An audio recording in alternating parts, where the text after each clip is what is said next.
And farmers protesting against the centre's farm laws will campaign in the name of the Prime Minister. Farmer leader Rakesh Tikait said in a tongue-in-cheek message, making it clear that the farmers protesting against the centre's new farm laws will campaign against the BJP in next year's state elections in Uttar Pradesh.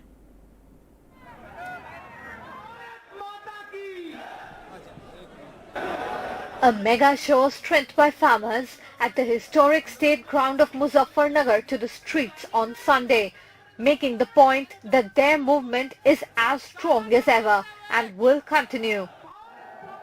All leaders of the Sanyukt Kisan Morcha, including Naresh and Rakesh Tikait, were present on stage. Even nearby flyovers were occupied by farmers. The strategy to underline their strength from the stronghold of farm leaders in Mahendra Singh Tikait and Chaudhary Charan Singh. At the epicenter of communal riots in 2013, Rakesh Tikait was seen vowing Hindu-Muslim unity. Allahu Akbar! Allahu Akbar! ये नारे लगते थे हर हर महादेव और अल्लाहू अकबर के नारे इसी धरती से लगते थे. Farm leaders present also said that they would appeal door to door asking people not to vote for the BJP in UP. ये देश हमारा है, ये प्रदेश हमारा है, ये जिले हमारे हैं. इस तरह की अगर सरकारें देश में होंगी, तो ये दंगे करवाने का काम करेगी. ये नारे हमेशा लगते रहेंगे, दंगा यहाँ पर नहीं होगा. ये तोड़ने का काम करेंगे. Balia Khap chief and Rakesh Tikait's older brother Naresh Tikait was also heard blaming BJP for the riots. हमारे साथ में धोखा हुआ 2013 में. हम समझ नहीं पाए थे. इन्होंने हिंदू मुस्लिम दंगे करवा के हमारे पे तो वोट छीन ली. The farmers have announced Kisan Mahapanchayats in UP from the Prime Minister's Lok Sabha seat Varanasi to Chief Minister Yogi's Gorakhpur. Rashtriya Lok Dal Chief Jayant Chaudhary wanted to rain flowers on the farmers with a helicopter, but the administration did not give permission. कि अन्नदाता भगवान का रूप. हमने निर्णय लिया कि helicopter का प्रयोग कर आज इस महापंचायत में जुटे किसानों पर हम आसमान से पुष्प की वर्षा करवाएंगे. No opposition leader was seen at the Kisan Mahapanchayat, but banners of all opposition parties were seen in Muzaffarnagar town. With Saurabh Shukla in Muzaffarnagar, Sana Marwaha for NDTV. And now Section 144 has been imposed in Karnal in Haryana, where farmers have given a call to Gherao, the office of the Karnal Civil Administration. Farmers are demanding the dismissal of and a case to be registered against the SDM Ayush Sinha, man who was caught on camera last Saturday telling police officers to smash the heads of protesting farmers if needed. And now a Christian priest was beaten up by a right-wing Hindu mob inside a police station in Raipur today. This all over allegations of possible religious conversions.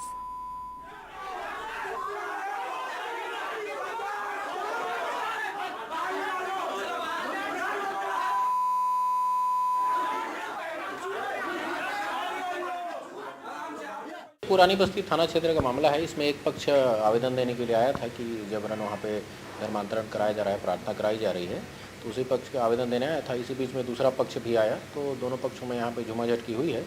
उसमें स्थिति को अभी वर्तमान में नियंत्रित कर लिया गया है और उसमें जो आवेदन आए हैं उसके हिसाब से जाँच करके वैधानिक कार्रवाई की जा रही है.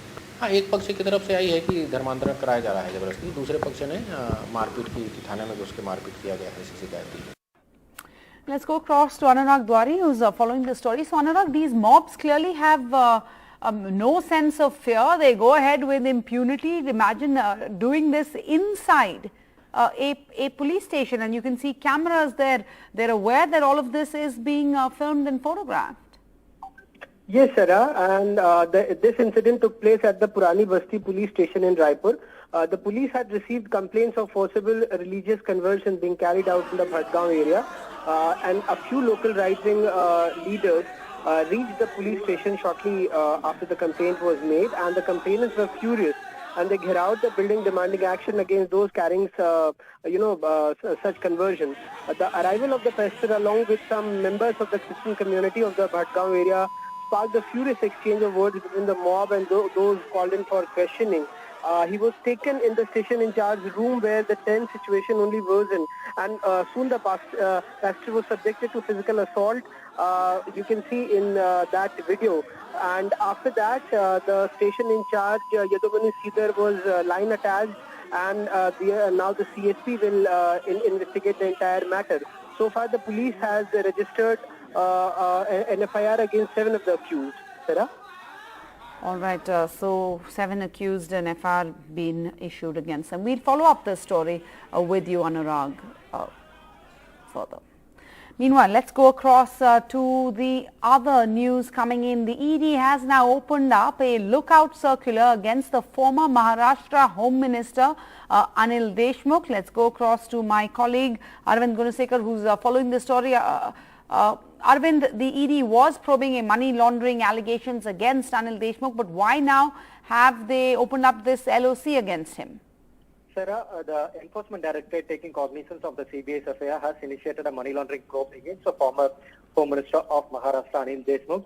So in this particular matter, the Enforcement Directorate had issued several summons to Anil Deshmukh asking him to appear before the agency for the interrogation. But Anil Deshmukh, according to the ED officials, has skipped all the summons, and that's why the agency, as a precautionary measure, they have issued a lookout circular against him in order to prevent him from leaving the country. So the lookout circular has been issued against Anil Deshmukh, and the copy has been sent to all the immigration authorities across the country in order to stop him, prevent him from leaving the country. So what we have been told is that shortly the agency will again issue a fresh summons to Anil Deshmukh, and if Anil Deshmukh continues to evade the summons, continue to refuse to comply with the summons, then the agency will approach the court for non-bailable warrant against him.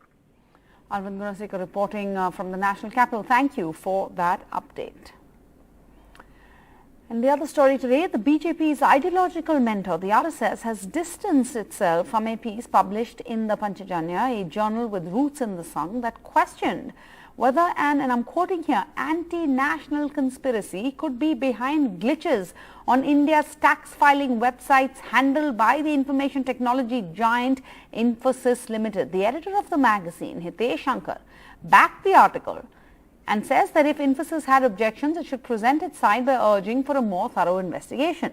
In the latest edition of this journal, linked to the RSS, a 4-page cover story on the Bangalore-based firm founded by Narayan Murthy asked whether anti-national powers are trying to hurt India's economic interests through it. Meanwhile, the RSS spokesperson Sunil Ambekar tweeted that the views expressed in the piece are not of the organizations but of the authors. Panchajanya, it says, is not a mouthpiece of the RSS, and the said article or opinions in it should not be linked with the RSS, he said.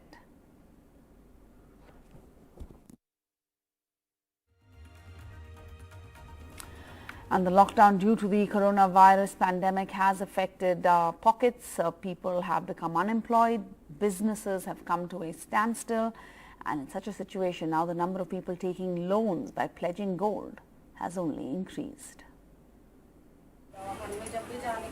Salochna Kale, who lives in Mahatma Phule Nagar in Mumbai, has 3 daughters studying in school.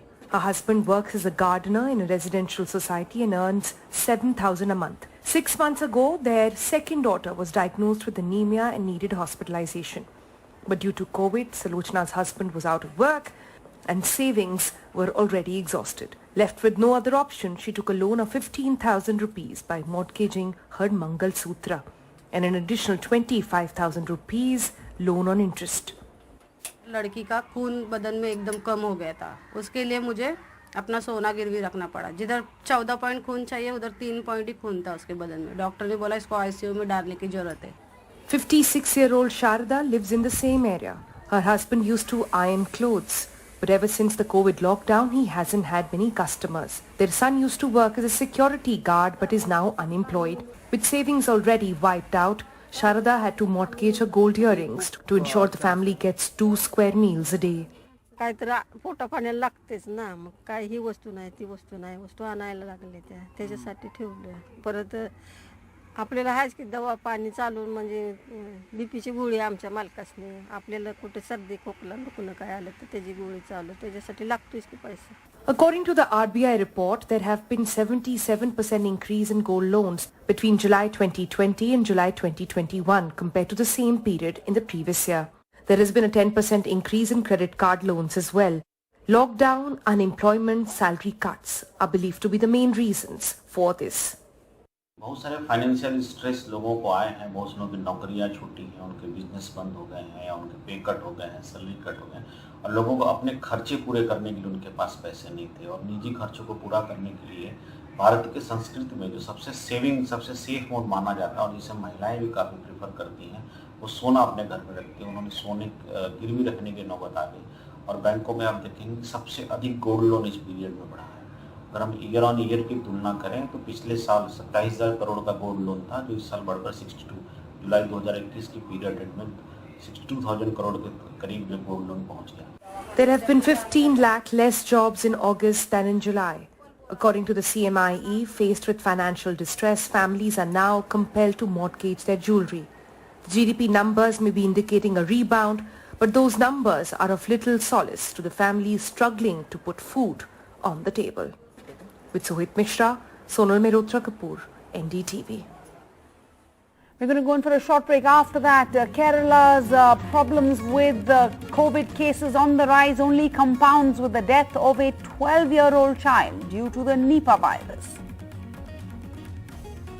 Welcome back. The big international story now. The leader of the Afghan opposition group resisting Taliban forces in the Panjshir Valley in the north of Kabul has said on Sunday that they welcome proposals from religious scholars for a negotiated settlement to end the fighting.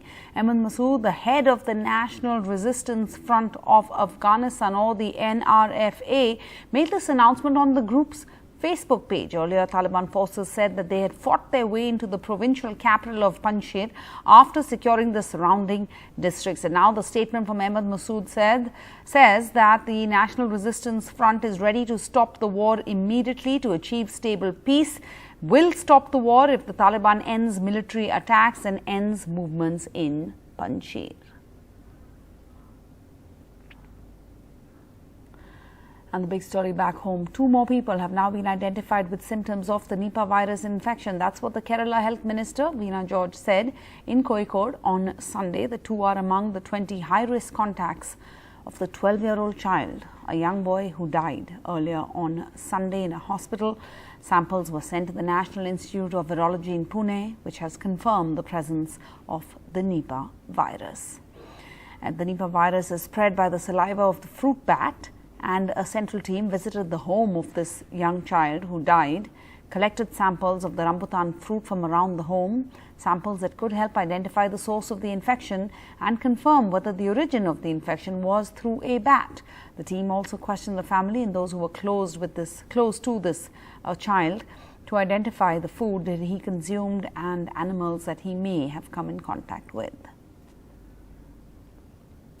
Staying with health news, people from all over the country come to Mumbai Starter Cancer Hospital for treatment. And while treatment is available, many patients face problems of where to stay while they're being treated. Some spend their time on the footpath. This obviously affects their health, and the problems worsen in the monsoons.